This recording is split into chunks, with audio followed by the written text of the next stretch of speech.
Hi friends, welcome to tales by lucky channel. ఈరోజైతే Lucky's కిచెన్లో egg curry లాగైతే మీకు చూపిస్తానమాట.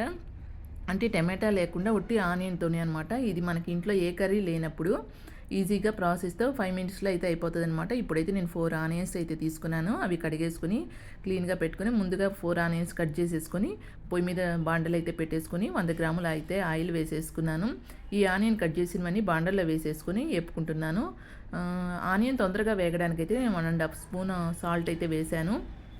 మనకి ఇంట్లో ఏం కర్రీ లేనప్పుడు ఆనియన్ ఎగ్ ఉంటే చాలన్నమాట, మంచిగా కర్రీ అయితే వచ్చేస్తుంది. ఇది రైస్లోకి బాగుంటుంది, చపాతీలోకి బాగుంటుంది. మా పిల్లలు అయితే మేము ఎప్పుడైనా ఎక్కడికైనా బయటకు వెళ్ళినప్పుడు అయితే ఈజీగా అయిపోతుంది మమ్మీ అని చెప్పి ఇదైతే చేసుకుంటుంటారనమాట. ఈ ప్రాసెస్ అయితే మీకు చూపిస్తున్నాను. స్టూడెంట్స్కి వాళ్ళకి ఎవరికైనా కూడా ఇద్దరికైతే మనకి తొందరగా అయిపోతుంది అనమాట. మన కర్రీ టేస్ట్గా ఉంటుంది, ఒక ముద్ద తినొచ్చు. మళ్ళీ మనం కర్రీ లేదని డిసప్పాయింట్ కూడా అవ్వలేదు. ముందుగా అయితే మనం ఆనియన్ వేపేసుకున్నాక ఎగ్స్ అయితే ఉడకబెట్టుకుని పక్కన పెట్టుకున్నాను. ఎగ్స్ని మజ్జిగా కోసుకున్నాను చాకుతో. అంటే ఉప్పు కారం పసుపు ఎగ్స్ పట్టాలి కాబట్టి మధ్యలో కోసుకొని బాగా వేపుకున్నాను. ఇప్పుడు ఉప్పు కారం రెడీ అయిపోయింది. నా వీడియోస్ నచ్చితే ప్లీజ్ సబ్స్క్రైబ్.